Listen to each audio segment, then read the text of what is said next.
അസ്സലാമു അലൈക്കും വറഹ്മത്തുള്ളാ. വ്യാജ ത്വരീഖത്തിൻ്റെ മറവിൽ എല്ലായിടങ്ങളിലും പോയി കളവ് മാത്രം പറയാൻ വിധിക്കപ്പെട്ട ഹതഭാഗ്യരാണല്ലോ കുരുവട്ടൂരികൾ. ആ കുരുവട്ടൂരികളുടെ തന്നെ സംഘിമിത്രം എന്നവകാശപ്പെടുന്ന സാക്ഷാൽ തെറിയൂർ കുഞ്ഞമ്മദ് പറയുന്നത് കേട്ടു നോക്കി, പച്ചനുണ. ഞാൻ പറയാ അങ്ങനെ ഇറങ്ങിയപ്പോ ഈ വ്യാജന്മാരായ AP സമസ്തക്കാരെ മൂടുതാങ്ങികളായിട്ട് വേറെ കുറെ ഇറങ്ങിക്കണ്. ഒരു കാര്യം പറഞ്ഞേക്കാം, ഞങ്ങൾ ആ കളി മശായിഖന്മാരെ മക്കളോട് വേണ്ട. ഞങ്ങൾക്ക് ഇവിടെ സുന്നത്തി ജമാഅത്തിന്റെ ആദർശത്തിനെതിരെ ആര് പറഞ്ഞാലും അള്ളാഹുവിന്റെ റസൂലിന്റെ സ്വപ്നത്തിൽ പിശാച് പ്രത്യക്ഷപ്പെട്ടേക്കാം എന്ന് പേരോട് പറഞ്ഞപ്പോ ഞങ്ങൾ അതിനെ പ്രാമാണികമായി നേരിട്ടു.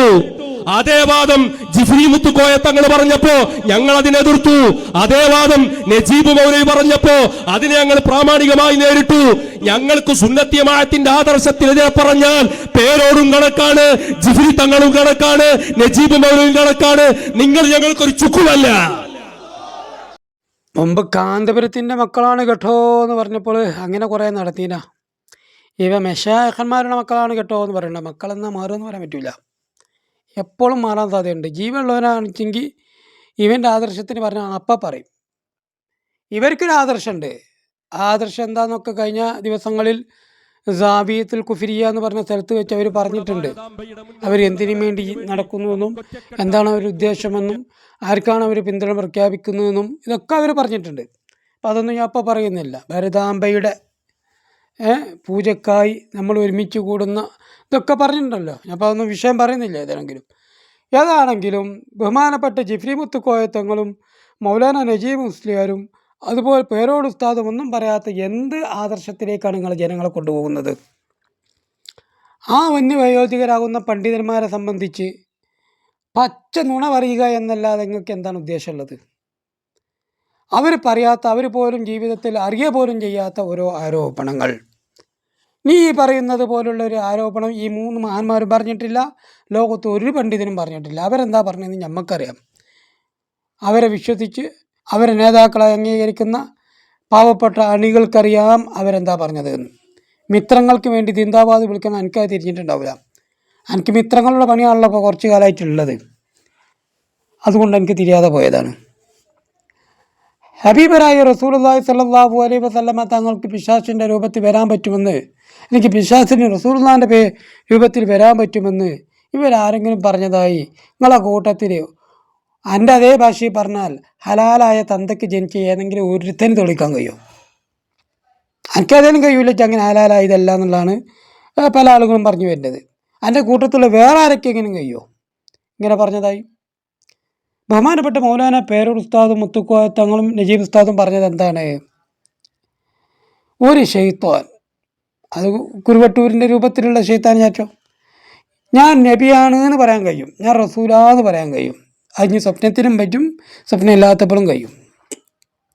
അപ്പോൾ റസൂലുള്ളാഹി സ്വല്ലല്ലാഹു അലൈഹി വസല്ലമ തങ്ങളുടെ സിഫത്തുകളും രൂപങ്ങളും ശരിയായി അറിയാത്ത സാധാരണക്കാരും ആലിമീങ്ങളുമായ റസൂലുള്ളാഹിനെ പറ്റി ഷമായിലുകൾ കൂടുതൽ അറിയാത്ത ആളുകൾ അതിൽ പെട്ടുപോകും എന്നാണ് പറഞ്ഞത്. ഞാൻ നബിയാണെന്ന് ഇബ്ലീസിന് പറയാൻ പറ്റും. റസൂലുള്ളാഹി സ്വല്ലല്ലാഹു അലൈഹി വസല്ലമയുടെ ഹഖീഖിയായ രൂപം സാദൃശ്യപ്പെടാൻ കഴിയൂലാന്ന് അതാ പറഞ്ഞത്. റസൂലുള്ളാഹി സ്വല്ലല്ലാഹു അലൈഹി വസല്ലമയുടെ ശരിയായ രൂപത്തിലേക്ക് ഇബ്ലീസിന് സാദൃശ്യപ്പെടാൻ കഴിയൂലെങ്കിലും ഇബ്ലീസിന് ഞാൻ നബിയാന്ന് പറയുന്നതിന് ഒരു തടസ്സങ്ങളുമില്ല, ഒരു വിരോധമില്ല എന്ന് നജീബുലി പറഞ്ഞത് മഹാസാധുവോ? അതെങ്ങനെ മനസ്സിലാക്കിക്കോ. അതേ ആശയം തന്നെയാണ് ബഹുമാനപ്പെട്ട മുത്തുക്കോയത്തങ്ങളും പറഞ്ഞിട്ടുള്ളത്. ഇബ്ലീസിന് പറയാൻ പറ്റും ഞാൻ നബിയാണെന്ന്, പക്ഷേ ഇബ്ലീസിന് ഒരിക്കലും റസൂലുള്ളാഹിൻ്റെ ഹഖീഖിയായ രൂപത്തിലേക്ക് സാദൃശ്യപ്പെടാൻ കഴിയൂല. ഇതന്നെയല്ലേ വേറെ ഉസ്താദും പറഞ്ഞത്. ഇത് ലോക മുഅ്മിനീങ്ങളൊക്കെ പറഞ്ഞതാ. ഞാൻ നബിയാണെന്ന് പറയുന്നതിന് ഇബ്ലീസിന് ഒരു തടസ്സമില്ല എന്നും അതേ സമയത്ത് റസൂലുള്ളാഹി സ്വല്ലല്ലാഹു അലൈഹി വസല്ലമ തങ്ങളുടെ രൂപത്തിലേക്ക് സാദൃശ്യപ്പെടാൻ കഴിയൂല എന്നോ ഈ 3 മഹാന്മാരും എന്നല്ല, ലോകത്തെ എല്ലാ മഹാന്മാരും പറഞ്ഞത്. അത് എന്താ പറഞ്ഞത് എന്നും കൂടി എനിക്ക് ചിന്തിക്കാൻ സമയമില്ല. കാരണം ഈ ഭാരതാംബയെ പൂജിക്കുന്നതിൻ്റെ ആ തിരക്കിൻ്റെ ഇടക്ക് പിന്തുണ പ്രഖ്യാപിച്ച് നടക്കുകയുള്ളൂ, എല്ലാം വിട്ട് മറന്നുകൊണ്ട് അതിൻ്റെ ഇടക്ക് ഇതിന് ഓർമ്മയില്ലാതെ പോയതാണ്. അപ്പോൾ മുമ്പ് നിങ്ങൾ ദുആ ചെയ്തിട്ടുണ്ടല്ലോ ഞങ്ങളെ കൈതകളാക്കണേന്ന്, അതിന് ഉത്തരം കിട്ടി തുടങ്ങിയെന്നാണ് എനിക്ക് പറയാനുള്ളത്. അതിൻ്റെ ഉത്തരം കിട്ടിത്തുടങ്ങി. നിങ്ങളിപ്പോൾ ഓരോരുത്തർ എന്താ പറയുന്നത് പോലും മനസ്സിലാക്കാൻ കഴിയാതെ കേവലം കഴുതകളായി മാറിക്കൊണ്ടിരിക്കുകയാണ്. നിങ്ങളൊക്കെ കഴുത എന്ന് വിളിച്ചിട്ടുണ്ടെങ്കിൽ സാക്ഷാൽ കഴുതകൾക്ക് മാനസികമായ വിഷമമുണ്ടാകാൻ സാധ്യതയുണ്ട്. ഏറ്റവും ചുരുങ്ങിയത് അങ്ങനെ മനസ്സിലാക്കിക്കോ. എന്നിട്ട് മഹാന്മാരാകുന്ന പണ്ഡിതന്മാരുടെ പ്രസംഗം വ്യാഖ്യാനിക്കാൻ പോണത് കഴുതകളായ ഞങ്ങൾ ഉളുപ്പുണ്ടോ ചങ്ങായി എനിക്കൊക്കെ.